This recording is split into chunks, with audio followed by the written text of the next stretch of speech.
A very, very good evening to all you dear parents. First of all, let me give a heartfelt thanks to the entire team First Cry for giving me this wonderful opportunity where I can sit across and interact with all of you and share some thoughts and ideas with you. So, about me, I'm Samindara Sawant, a clinical psychologist practicing in Mumbai and founder member of Disha Counseling Center. Well, what an incredible time we're all living in, isn't it? A tiny microorganism, one that we cannot even see with our naked eyes.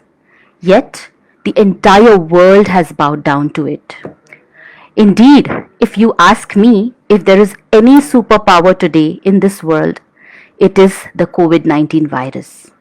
Because it has not left a single country untouched and everybody is reeling under its pressure. Right? Suddenly, the world as we knew it, the world in which we were so busy living an even busier life, it's come to a crashing halt. And it's been going on and on and on. And nobody knows when it's going to end. New words seem to have entered our vocabulary and taken on big meanings, right? Lockdown, social distancing, pandemic. So it's a completely different scenario which none of us have experienced or gone through. And while each of us is struggling to come to terms with this crisis, which like people are saying, it's a global crisis. But let's face it, the impact on each of us is a very unique and individual impact. So even though it's a global crisis, it's also an individual crisis that we are all trying to deal with. We're all trying our best to figure out what would be the best way to come to terms with the new normal, the new reality that we are seeing slowly coming into existence. Yet, for those of us who are parents, the questions are even more, right? We have many more and many bigger questions. How to keep our children safe? How to keep them engaged and occupied? Schools seem to be closed indefinitely. How to compensate for that? How to stimulate them so that they don't become bored and irritable? How to make sure that we are ensuring their complete all-round development? Yes, questions are many. So in today's session, let's try and get some clarity on what it is that we as parents can do in today's time to ensure that we do the best we can to keep our children's development progressing as it should. But before we do that, let's try and briefly understand what does all-round development really mean. When we talk about all-round development, essentially what we want to see is that we want to ensure that our child or every child is growing up in a wholesome, holistic manner, where all his or her key faculties grow and mature in age-appropriate ways.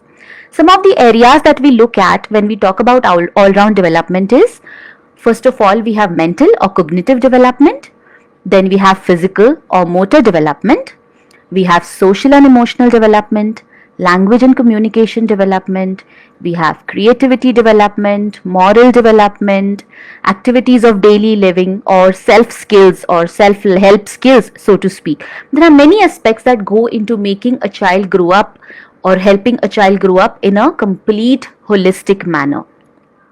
What I will try to do is try to give you a brief understanding of what some of these areas of development mean. We touch upon how in so-called normal routine life, how this development is stimulated or what factors contribute to this development and what we can do in today's restricted lives or in today's times to make sure that we keep giving some kind of stimulation so that our children keep growing and developing in the right track. But all the times, remember that the child should be nurtured as a whole for a well-balanced growth to take place, as all these different developmental areas are interlinked, they go hand in hand. Also remember that we cannot push a child to develop at a certain pace in a certain manner, but we can help and encourage. I'm sure all of you have noticed that there are a lot of individual differences in the way children grow. You may have seen some children tend to start talking much faster than other kids. Some children tend to walk faster but take time to talk. Some children show an emotional sensitivity from a very early age, whereas some children take a lot longer to be able to show empathy. So there is a natural pace, a natural rhythm to every child's development. So whatever we as parents are doing, we as adults are doing, should be done in such a manner that we encourage, we support, we scaffold, and we handhold this natural pace and rhythm rather than pushing our child. So let's first talk about cognitive development or mental development. Essentially, what cognitive development means is the way in which children learn to think, to analyze, to process the world around them, to make sense of different things that are happening, to solve problems, to take decisions, right? It is essentially the development of knowledge, of skills, and problem solving behaviors which help children to eventually start making sense of the world around them, right? It is the growth in the way they interact with the environment. In the early years of life, in early childhood, we should understand that brain development and cognitive development go hand in hand. In fact, 98% of human development or human learning or brain development takes place till the age of 7. It is from pre-birth to the age of 7 or 8 that the maximum brain development happens. Of course, we keep learning throughout life, we keep forming new neural connections all the time, but essential structure of brain is in place by the age of 7 or 8 years, right? And especially in the age range of 3 to 6 years, children are like sponges. They can soak up whatever you teach them, whatever they notice, observe, hear, see. Everything gets soaked up so rapidly. And this is also the age where curiosity starts blossoming. They want to know everything. They want to understand everything, right? So curiosity is the basis of all learning that further takes place. So what happens when children attend school? Naturally, there is a lot of input in the cognitive area, right?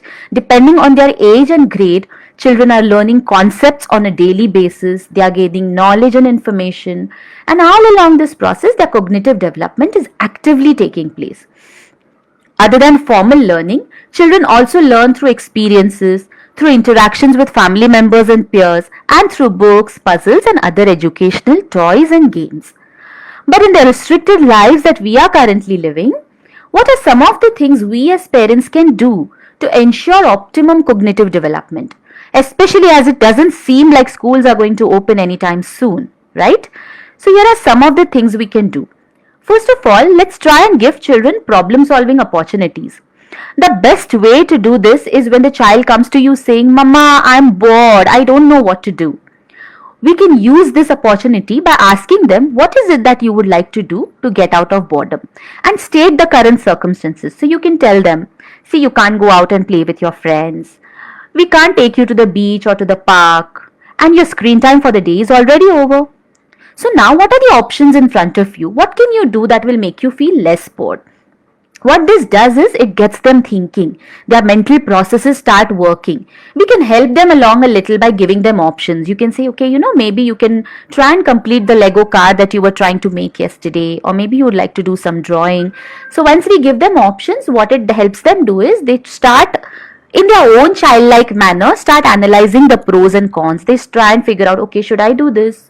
What will this give me, or should I do that? Will I enjoy that better? And then they come at a decision. So giving them limited options, allowing them to decide within a certain parameter, helps them to stimulate their minds, helps them to stimulate their brain, their analytical ability and decision making, right? So that's one way to do it. Another way to do it is to play memory games. Now, depending on the age of your child, you can innovate on these memory games. For example, for young children, say 2 or 3 year olds, simple games like I Spy help to build associations and connections. These games help them to sharpen and build their analytical, associative and classification skills. For older kids, you can add vocabulary building activities to make the memory games more challenging and more interesting for them. Games such as Atlas or various versions of it can also be helpful. So with children who've just started learning about different places and countries, Atlas is a great way to help them stimulate their mind. But if they're slightly older children, you can add more challenges to it. So you can say, okay, let's do Atlas, but only names of rivers and seas, or names of only water bodies or names of mountains. So add more challenges, add more interesting things which makes them think. Essentially, the whole idea is to make them think. We also need to help and support building of critical reasoning skills. How can we do this? This can be done with the help of word games or crosswords or guessing games. Again, with older children, discuss matters of current interest. Help them explore their own thoughts around it. Help them make sense of data that is around them. Today's times of information overload, there is a lot of data that they have. So help them make sense of that and come to their own conclusions. This will build critical reasoning skills. You can take up hot topics such as COVID statistics across the globe, or pros and cons of online schooling, or any other things that may be of current interest or a hot topic for them. Essentially, it should be something that interests them. Also, ensure that you are giving them on a regular basis some conceptual inputs that are age appropriate. This could be curriculum based, but it doesn't have to be. Preferably try to use encyclopedias or the various Tell Me Why kind of series of books. If you have them already, great, nothing like it. If not, you can order them online. Of course, you will find a lot of entertaining and informative media online, but try to restrict usage of these for the obvious reasons that today our kids are spending as it is a lot of time online because of online schooling, as well as because of no other source of entertainment being available to them. So we can try and entice them for their mental development to use more conventional methods of knowledge acquisition as well, so that it creates a balance and it gives a break from screen time as well. In case you have a young child under the age of 5 or so who shows interest in a specific thing, like typically children this age have specific interests. There would be kids who are very interested in, say, Hot Wheels, or some child who's very interested in Lego, or some child who's very fascinated with dinosaurs. So take up whatever is the topic of their interest and encourage them to deepen their interest and knowledge in the same. Talk to them about it, ask them questions, help them find out more information. This will help them to further deepen their knowledge base. Most important for cognitive development is answer their questions. They have too many questions, and I know as parents it may get tiresome at times, especially when you're busy juggling so many things yourself. But the best way to enhance their cognitive development is to answer their curious questions. Also try and answer the questions in short and simple sentences, especially for the littler ones, right? If you are busy, if you are stressed, if you are hassled, you can tell them, right now I'm busy, but let's talk about this later just before going to bed, or let's talk about this tomorrow when we have free time. And then do make it a point to come back to them, because it's very important we live up to the commitment we make to them. So yes, always make it a point to answer their curious questions. Next we come to social and emotional development. Social and emotional development is about connecting to feelings, your own feelings as well as those of others. Social emotional skills help us to manage our emotions, build healthy relationships, and feel and communicate empathy. They are also skills that help us express our feelings appropriately, manage anger and other negative emotions, deal with disappointments and stressors in life, and much, much more. Well, children learn much of social emotional skills through their interactions with all the significant others in their lives, beginning with, of course, parents and siblings, extended family, and then later teachers, friends, classmates.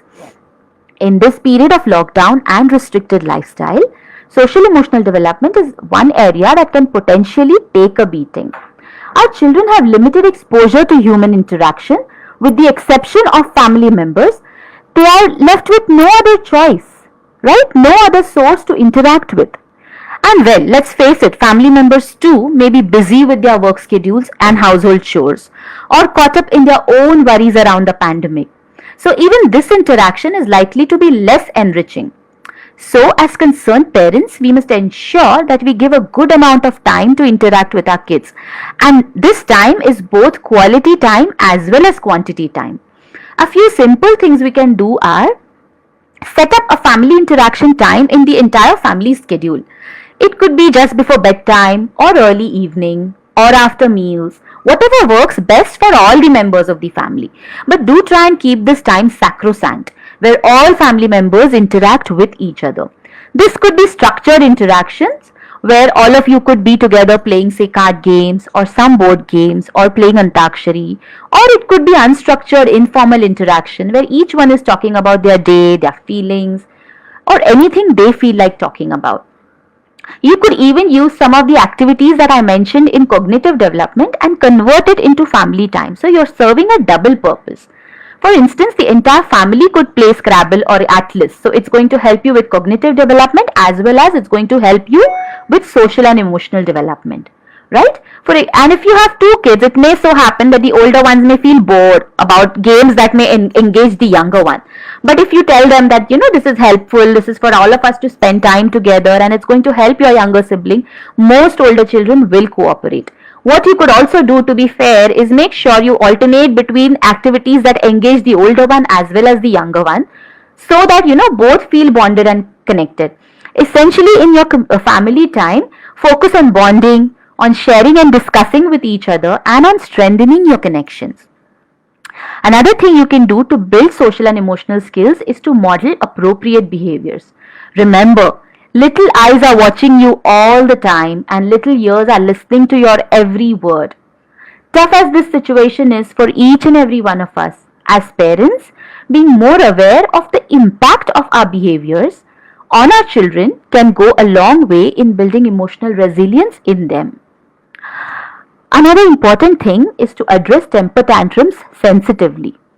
Do remember that our children can't always express in words what they are going through. Perhaps they don't even fully understand their own emotional state. There's boredom, there's restlessness due to being stuck at home, they're missing out on a routine, they're missing out on a structured life, they're missing out on their friends. So at times, all of this may boil over into a meltdown. When this happens, help them to give vent to their feelings, empathize, and help them to give words to their emotions. And then you can talk about alternative ways of expressing these feelings. Another important thing you can do to build social emotional skills is to give them some responsibilities. Making them responsible for a few chores in these times can go a long way in not only helping them feel that they are in some way contributing meaningfully to the family, but also in inculcating a sense of responsibility. Chores can be as basic as calling out family members for meals, helping mom clean up, watering the plants, putting away their folded clothes into the drawers. Depending on their age and their interest areas, allocate chores to them. This builds a sense of camaraderie. It helps them feel more bonded and connected to the family. It creates a sense of teamwork or team spirit. Household chores is priceless. I'll keep coming back to this particular way of bonding even later. Next we come to language and communication development. Children are communicating right from the moment of birth. Language, after all, is only a formal, structured way in which they eventually learn to communicate. Yet we all recognize that language development is one of the most crucial stages of overall child development. Because language enhances the child's ability to communicate, to express what he or she wants to, express his feelings, communicate and understand somebody else's feelings. It also helps and supports problem solving, decision making, as well as relationship bondings, right? Plus, language is also fundamental to acquisition of literacy skills, your reading, your writing, your numeracy. All of this requires a basic understanding of language and a basic language development to be in place. So ensuring optimum language and communication skill development would entail that you as parents keep communicating with your child. Have daily conversations with the child. Now this does not have to be a standalone activity, but it can be clubbed with any other activity. For example, you could have a conversation while doing a chore together, or during meal times, or during bedtime. But do make sure that conversation is built into every day, no matter how monotonous the day has been. Also in the conversation, make sure you are not just talking to them, but also listening to them. Listening to what they have to say is very, very important, and it helps enhance and deepen the communication skill development, right? So both talking to them as well as listening to them are equally important. Also, what you can do is try and include a new age-appropriate word in your conversation every day, so that you're also building their vocabulary. You can play word games, rhyme games, poetry building games, story completions, and any other innovative variations to get them interested in words. Again, building a love for books and reading is one of the best gifts you can give your child. If you have a young child, read to him or her. This will develop an early interest in books or words, or you could all as a family read a book together, again depending on the age and interest of the child. Storytelling is another great way to keep them engaged and build language at the same time. Next, we come to physical or motor development. This is about the physical growth of the child, his bones, his muscles, and his ability to move around. I'm sure most of you as parents know that motor development falls in two categories, gross motor skills as well as fine motor skills. Gross motor skills are movements related to the large muscles such as legs, arms, and trunk. Fine motor skills are movements involving smaller muscles such as fingers, wrist, hands, right? So physical development is of course the area that has been the most significantly impacted in children due to the COVID situation. Children have boundless energy, which has now got drastically curbed. Much of children's free play, rough and tumble outdoor activity has been curtailed. Children are stuck indoors, so all the gross motor movement is perforce restricted. They can't run around, they can't play games like cricket, football or tennis, they can't do athletics. But don't be disheartened. There are many ways in which we can incorporate movement and motor stimulation into our child's routine, right? Some of the activities are, first of all, you have your art and craft. If your child is interested in art and craft related activities, your job becomes much easier. All activities related to art and craft, sketching, drawing, coloring, beading, sticking, putting things together, all of these stimulate fine motor development and are also a great way to keep them entertained. Giving them new projects in art, setting up mini tasks or competitions will keep their interest sustained. Another great way to work on fine motor skills is blocks, right? It's exactly the same as art and craft. With younger kids, you use bigger blocks, and with older kids, Lego and other smaller blocks, right? Other toys like Mikado, Jenga blocks, wooden puzzles also enhance fine motor skills development. I come back to my favorite lockdown activity, I would say, which is household chores. By now, you would have realized that enlisting your little ones in chores can be a great way to enhance their all-round development. Allot tasks based on their interest. For example, my 10-year-old has a great interest in all things related to cooking. So I have been allowing him to peel and chop vegetables, of course, under supervision, sort and clean pulses, even rolling out chapatis, and it has been so exciting for him and also keeps him occupied. With younger kids, give them a small ball of dough to make pretend rotis, or give them a few peas to shell, and these can be some great ways to build fine motor skills. But what about gross motor skills? What you can do for that is build some kind of an exercise routine depending on the space available to you. This could again be depending on their interest. It could be dance, it could be athletics, it could be simply skipping rope, or simple drill based exercises that they are used to doing in their PT class. Also, there is a lot of stuff available on YouTube, and nowadays there are also online classes of various athletics and exercises, or even yoga for kids that's happening. So do make use of these to get little bodies moving and shaking. So in short, making sure that we give them an all-round exposure in these restricted times is something that should be one of our key priorities. Yes, restrictions are easing off. Yet, my dear parents, schools are likely to remain closed for some more time. And in fact, as parents, aren't we all going to be extra cautious and worry about letting our children out into the open while the virus is still on a rampage? So let's use our creativity and imagination, and we won't be lacking in activities that will not just engage children but keep them happy, busy, and active.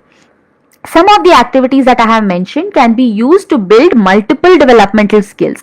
For instance, the family time concept or the household chores concept can be used to build language and communication skills, social emotional skills, fine motor and gross motor movements, cognitive development. All of this can come together in some of these activities.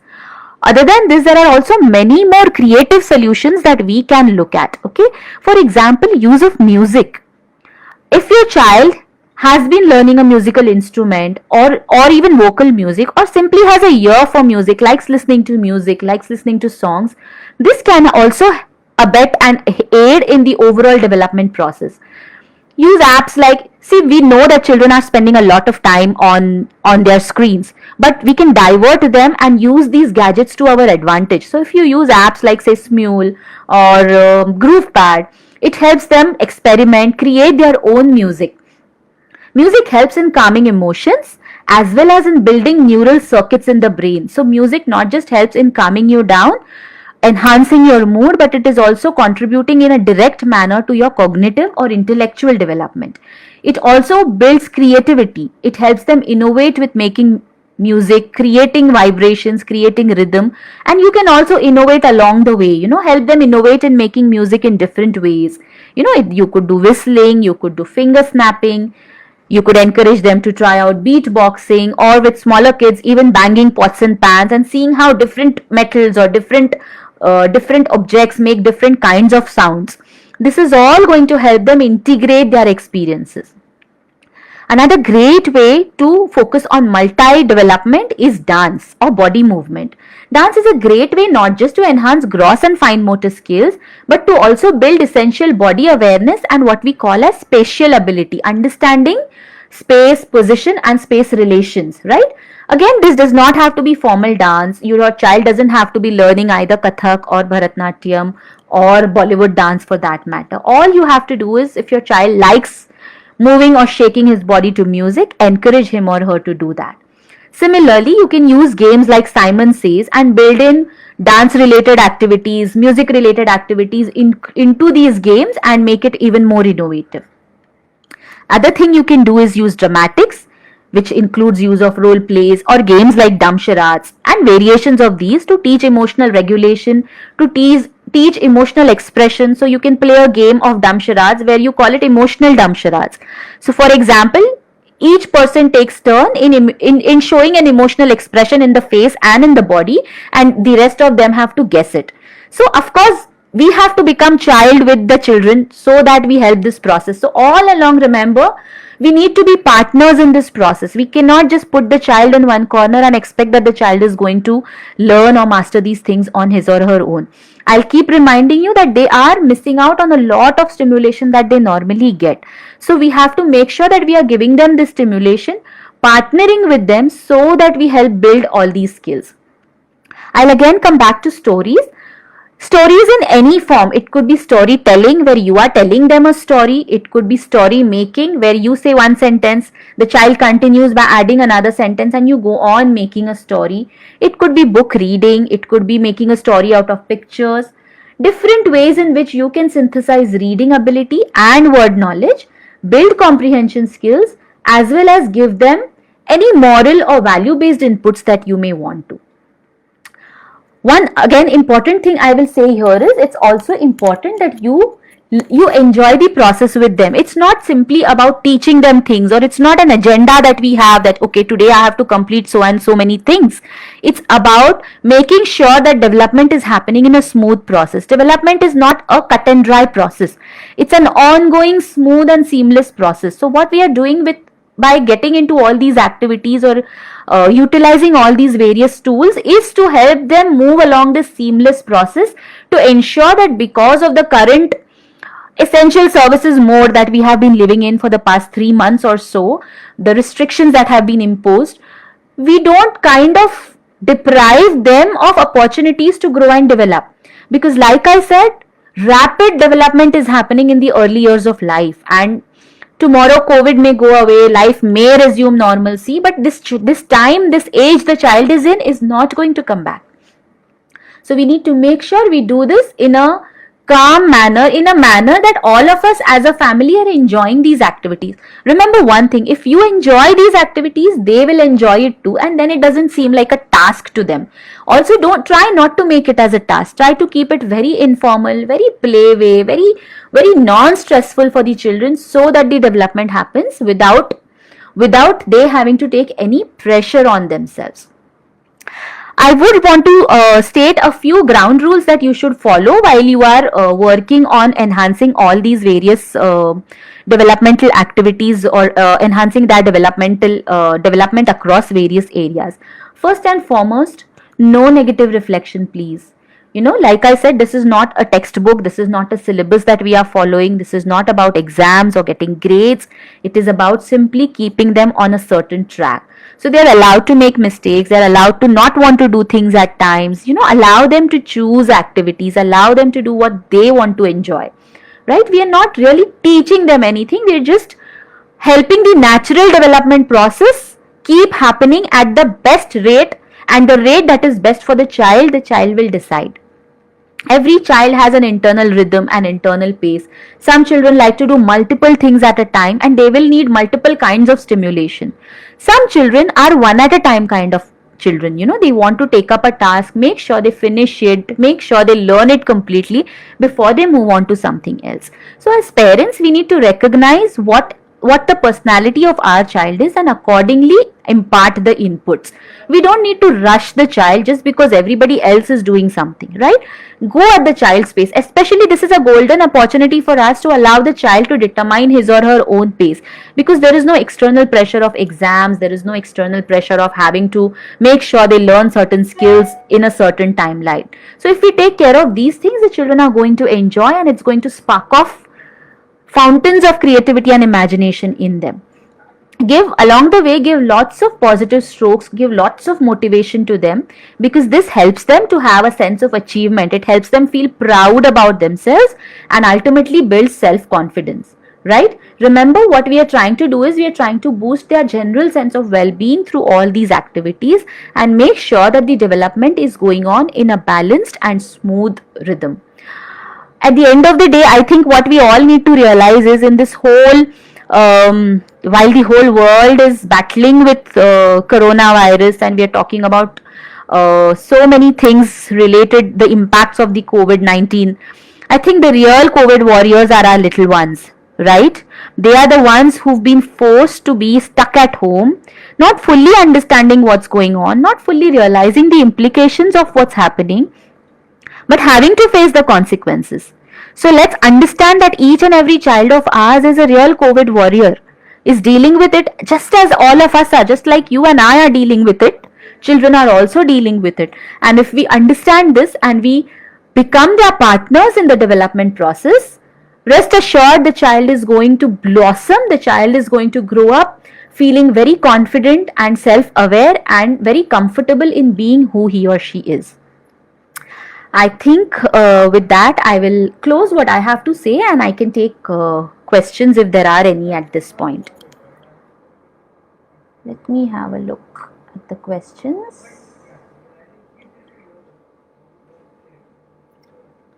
Yeah.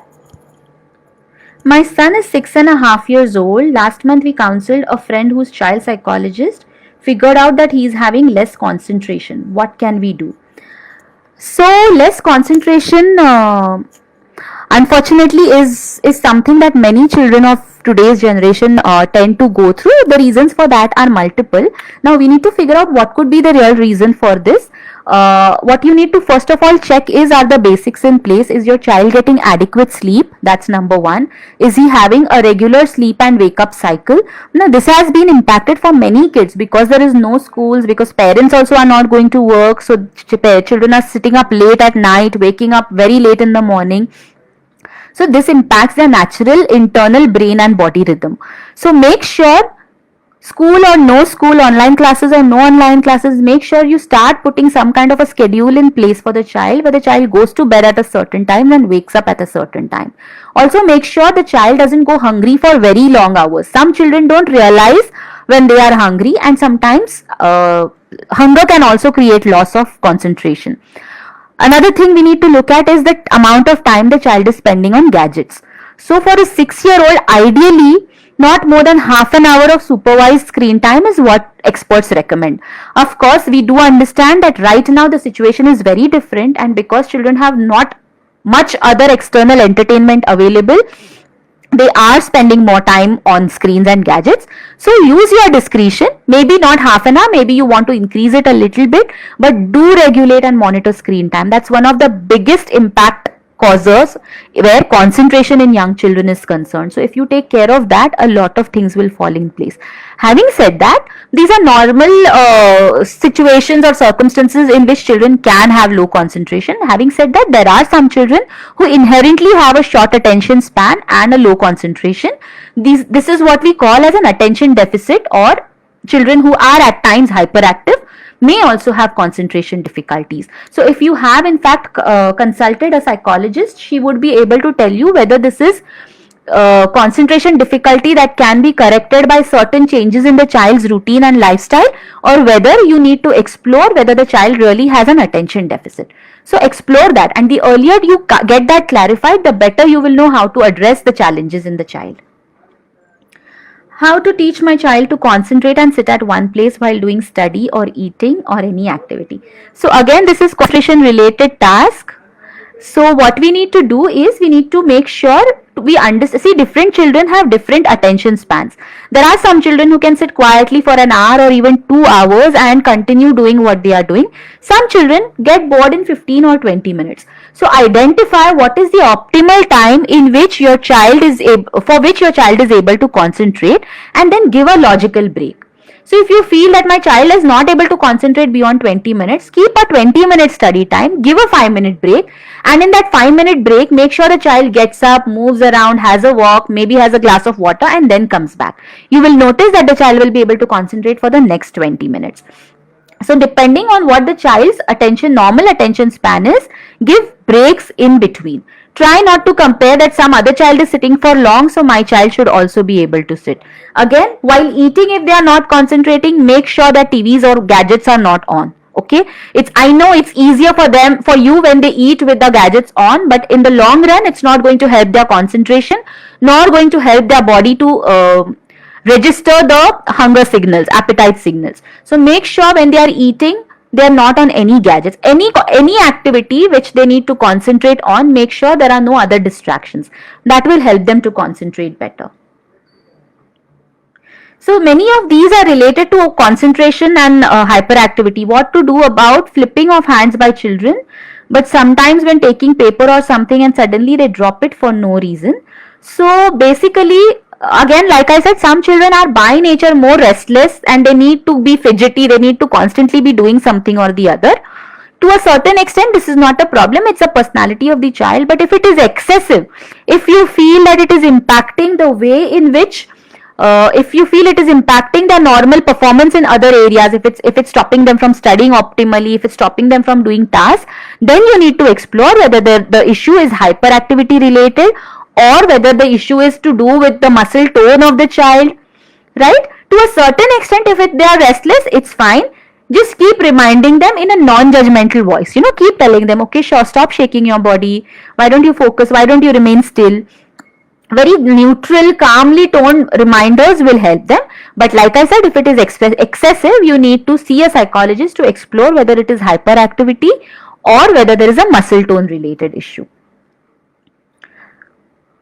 How to make my child learn to speak. My son listens very well, but he's not speaking. Only some words like mama, papa, please advise me. I need to know the age of the child for this. Like I was saying initially, children develop at different time spans. So some children take a little longer to learn to speak. Some children take a little longer to learn to walk, right? So a slight delay of a month or 2 months is not considered a big concern. But if the delay is considerable and significant, then you need to see a specialist for that. So in this case, if your child is more than 3 years of age and is only speaking a few words, then you first of all need to see a speech therapist. The speech therapist will be able to evaluate whether the issue is simply a speech delay, which is more to do with the muscles or the jaw and the development of the jaw muscles, or it has to do with any other psychological conditions. So seeing a speech therapist is something I would recommend if your child is more than 3 years and is still not speaking. My child is 3.8 years old. He doesn't constantly be at place, nor has eye contact with us, nor able to communicate. nor write anything, but speaks everything like ABCD, apple to zebra, 1 to 20, please suggest.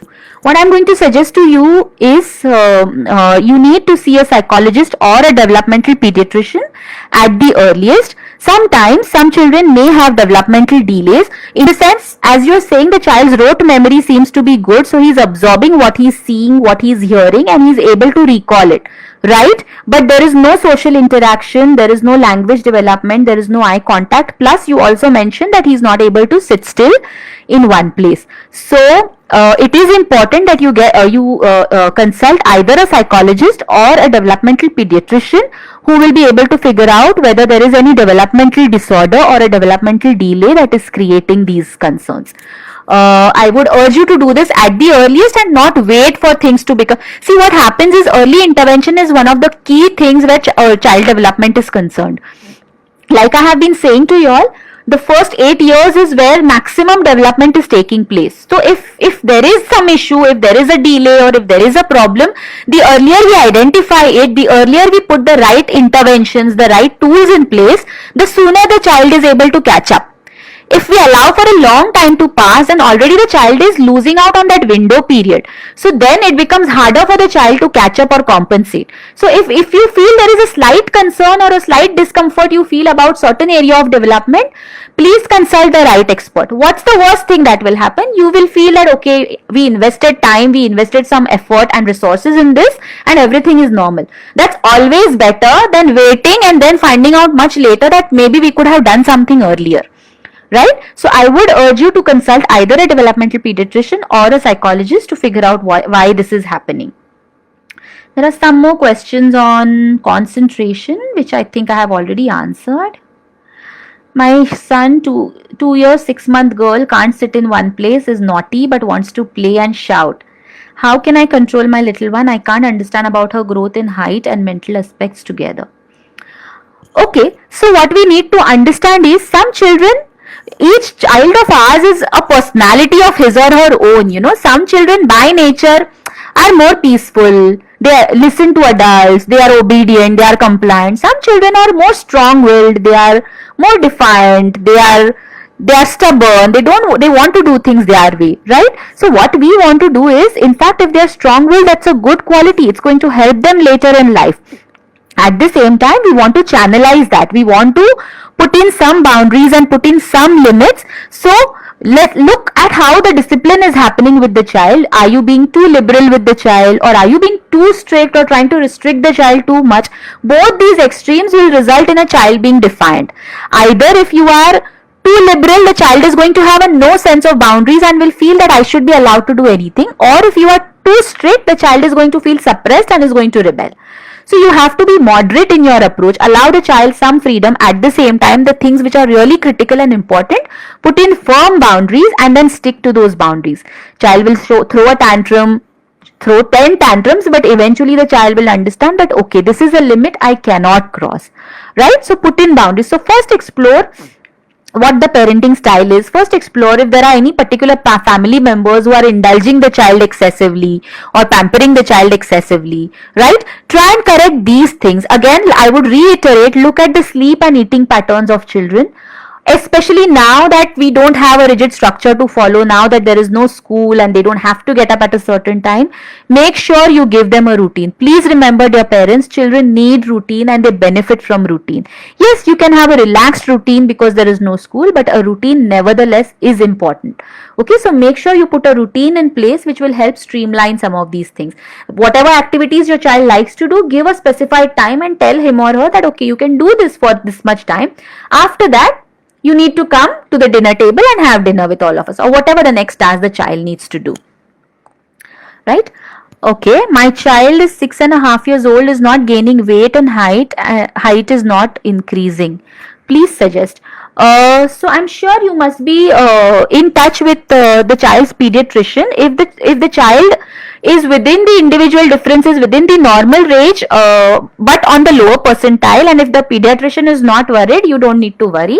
But if the child is significantly underweight, if the child is below the 10th percentile in both height and weight, then you will need to go for a physical examination to find out why this is happening. So consult with your pediatrician, who will be in a better position to tell you why this growth is not really happening, right? How to make our kid understand what to do and what not to do. I daily never want to beat him but end up beating him, and also food which can make their skin glowing. He's having disturbed sleep. He's not sleeping alone. He's 3 years 8 months old. Okay, there are multiple questions in this one question, so I'm going to try and answer step by step. Clearly stating the do's and don'ts is the best way to make the child understand. Again, I repeat, children are not robots, nor are they your employees that once you tell them and they are going to start listening to you. Okay, so many times, especially with strong-willed children, you will need to repeat the instructions, repeat the do's and don'ts multiple times.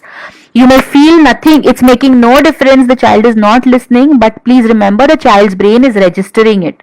And sometimes they test us, sometimes they test our patience, they test our limits, so they may do that. But if you are firm on your do's and don'ts and you don't give in to their tantrums or their emotional blackmail or their manipulations, they will understand what is do's and what are don'ts, and they will eventually fall in place for that. Yes, where beating is concerned, I would say, first of all, look at what is triggering you. What is it about the child's behavior that is making you so angry that you are losing control on yourself?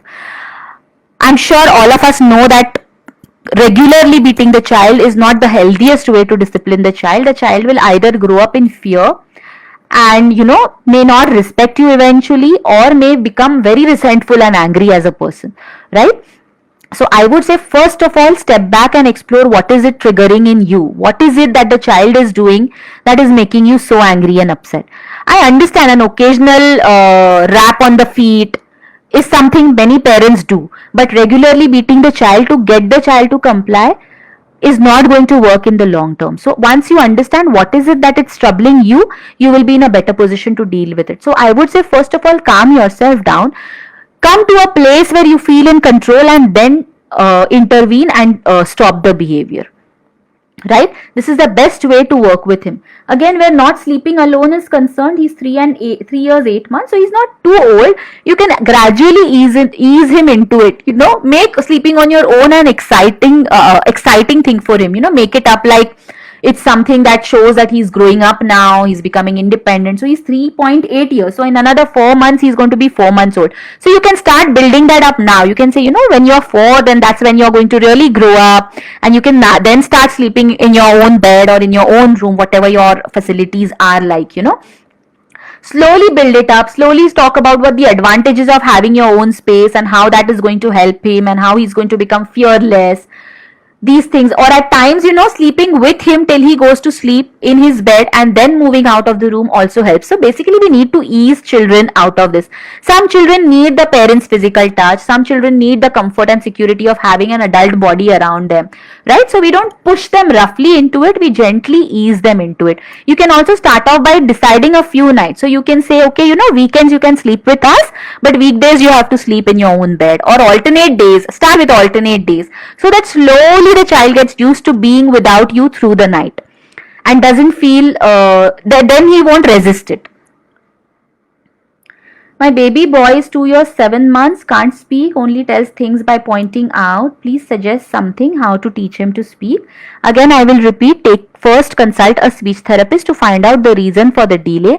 The other thing is, every time he points out, try not to comply immediately. Try to say aloud. So for example, if he points out at the glass of water, you say it, okay, so you want a glass of water, and then give it to him and then say, here is your glass of water. So you role model the speaking, you model speaking for him and see if he is slowly learning to utter and simulate that. So right now, if his needs are getting met without speaking, why would he take the effort? Right? So try and encourage him to keep speaking without putting pressure. Again, remember, we don't want to put pressure, but we want to model it by our own behavior. So talk around him, talk to him. Even when he points out, you give the words to him so that he knows what the associations are. But I would still say consult a speech therapist to find out what the issue is. Not interested to read and write, what to do? He's 3.1 years old. So find out what the child is interested in, and then we use that to teach him reading and writing. So for example, is the child interested in cars? Then that can be one way to teach him, start by teaching him counting the colors, and then you point out to other things. For example, if it's a red car, then you say red car and then point to other things which are red. So start with concept building without directly going into reading and writing. If he doesn't like to read, you read out to him, read from books, read from stories. That will help him feel that okay, there is something interesting in books. And where writing is concerned, if he doesn't like writing, it may be a fine motor development issue. So what you can do is imitate writing. So you can make them write with their bodies, use their body to make the shape of A. Move your body in the shape of A, or move your body in the shape of B, or use your hands and write in the air. Simply, let's say you're wanting to do numbers, so you just say, 1 is like this, can you do 1 with your hand? This will be one way where you're helping them form the connections. Even if they're not using their fingers and hands to write, you're forming the connection, the visual association in the brain, and eventually when his fine motor skills are in place, he will start writing. Also, make sure you give him a lot of other fine motor skills activities, which could be dough or clay, or playing with kinetic sand, or playing with beading and blocks. This will help develop the fine motor skills if that is the reason why he's not writing. Okay, so don't put direct pressure. He's just 3, so he still has time. But focus on building concepts at the moment. Reading and writing will come. As long as you make sure he's not lagging behind where concepts are concerned, don't worry about the reading and writing. It will come. What is your suggestion for further management for a child 3 years 2 months, lack in social interaction and repetitiveness in speech and behavior? Again, this could at times be an indicator of 2 things. One is, if the child has not had much of social interaction in his life so far, that could be one of the reasons, or the other reason could be the possibility of a developmental disorder. So approach a developmental pediatrician or a psychologist to get him evaluated to find out whether there is a developmental issue that could be there. My child does not like to go out, play with others, and ends up home alone crying, wants us to go with him always. We can't because of work. Then he throws tantrums and sleeps without eating. He's 4, difficult to make him understand. So some children are shy, some children are socially a little timid and lacking in confidence. So try not to push them. So you can tell them that, maybe I can't come with you every day. I can come with you, say, on weekends, or whichever days is possible for either one of you to go with him. The other days, either you go alone or you have to sit at home. Keep reiterating this firmly. So on the one hand, you are giving him the option of going with you. So it's not like you're not doing it at all. On the other hand, you're telling him it's not possible every day. At some point, you have to go on your own. Yes, he will cry, he will throw tantrums, and it's okay if once in a while, if he's even going to bed without sleep. Right? After 2 times, 3 times, he's going to realize, if I go to bed without eating, then I'm going to stay hungry. Right? Sometimes, as parents, we have to exercise tough love. Because if we give in to every demand the child is making, the children learn to manipulate us. Right? So we have to make sure we remain firm in certain things. But at the same time, with your child, I would not want to push him, because he may have a confidence issue, or he may not feel confident about interacting with others without an adult presence. So do go with him once in a while. Also notice when you are going with him, is he interacting with others? Then is he playing, or does he still hang on to you and doesn't want to interact with others? Then you need to work some more with him. But put in boundaries. Tell him, okay, maybe Friday, Saturday, Sunday, Mama or Papa can come with you. Other days we can't come with you because we have work. You either go by yourself or you stay at home. The choice is yours. So he is not going to like it, but with time he will understand. And again, the moment you say the choice is yours, it gives them options. It makes them understand that, okay, I can decide what to do. That in itself is a big thing for children, to feel a little more empowered, to feel a little more in control of what's happening to them. My child is very weak, takes a lot of time to understand and learn new things. We worry if she will not be able to cope up with the normal curriculum. She does not have any medical condition. Okay, again, I need to know the age of the child. Also, when you are saying she is very weak and cannot understand and grasp, I would ask you, have you had her IQ test done? Have you had her intellectual ability evaluated? See, some children absorb but they may not express, right? So we need to explore whether they're simply not expressing or they're not absorbing or not comprehending at all. And if their comprehension is an issue, it could simply be a developmental delay, which means some children take a little longer to come on track. Or it could be that the child's IQ is really significantly below average, in which case you come to the question of whether they will be able to manage in a mainstream curriculum or not. Here I would tell you that most children, unless there is a severe disability with the child, unless the child has severe issues and is not able to attend normal school or mainstream school, for every other child, regardless of intellectual ability, regardless of learning disabilities, regardless of attention deficit, or regardless of autism, every child has the right to be in the mainstream normal school, and that is even what our government mandates. Inclusive education is the way to go. Please remember, the best of special schools is still not good enough. Even the most simplest of mainstream or normal school is important, because it gives the children to interact with classmates. It gives the children the opportunity to interact with other and engage in other activities. So if the child has a mild intellectual disability or has a slightly below average IQ, the child can still attend mainstream school. It is the child's right to attend mainstream school. No school can say that we won't let your child continue because he or she is not able to cope. The Right to Education Act of the Indian government makes sure that your child has the right to be in a mainstream school, right? So be aware of all these things and make sure you. So again, curriculum is not the big deal. If you realize that your child has some challenges and is not able to comprehend or cope up, then you need to change your goals. Then getting a 90% is not your goal for the child, but making sure the child grows up confident, happy, and with the right skills to be independent and successful in his or her own right is what you will focus on. Right? So I would say, if your child is still young, don't worry about whether to be in the mainstream school. Yes, allow the child to be in the mainstream school, but make sure your school is supportive. Make sure that school has the right resources, has a team of special educators and counselors and psychologists who can assist your child. At the same time, I would say get an IQ evaluation done at the earliest, which is when you will know whether it's a real intellectual ability problem or it is just simply a lack of concentration or a lack of ability to express. Find out what the real issue is. Accordingly, the intervention can be put in place. Please suggest activities for kids to increase imagination and mental strength. Now, mental strength is a little generalized term. I would say instead of mental strength, what I spoke about, focus on the cognitive development or mental development of the child and the various activities that I told you. Basically, any activity that helps the child to form associations, to make decisions, solve problems, any activities that helps them to think, to analyze, to try and figure out what's the issue. So puzzles, crosswords, various educational games, discussing topics with them, asking them their opinion about things. These are the things that will build their cognitive development and critical reasoning. As for imagination, you have to give them more unstructured activities. So all the various things I told you, depending on their interest area. If your child is musically inclined, help him be creative in music. If your child is into art and craft, help him or her to be creative in art and craft, or storytelling or dramatics. Whichever area the child is naturally inclined towards, that can be used as a resource or a means to build imagination and creativity. And basically, when they're doing these creative activities, don't judge or don't correct them or say, okay, you could have done it in a different way. Encourage them, understand their way of thinking. That will make them more confident about being imaginative.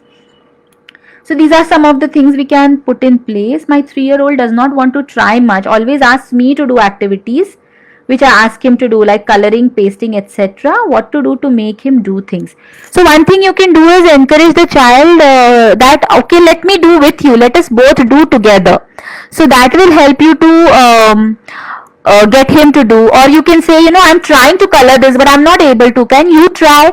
So if you make it seem as if you need his or her help, he or she will be better, more interested or more motivated in doing it. Or you can have small games like, let's see who does it faster, or let's see what colors you use, what colors I use. So basically motivate them, partner with them initially. It's perfectly fine to do with them, but if you keep doing for them, then they are not going to learn. So become their partners, tell them let's do it jointly. I'll color one section, you color one section, and slowly motivate them. It could be because they are maybe lacking in confidence or they don't enjoy that particular activity. So first find out whether this is an activity they enjoy and accordingly take that forward. Right, let me see if there are any other questions.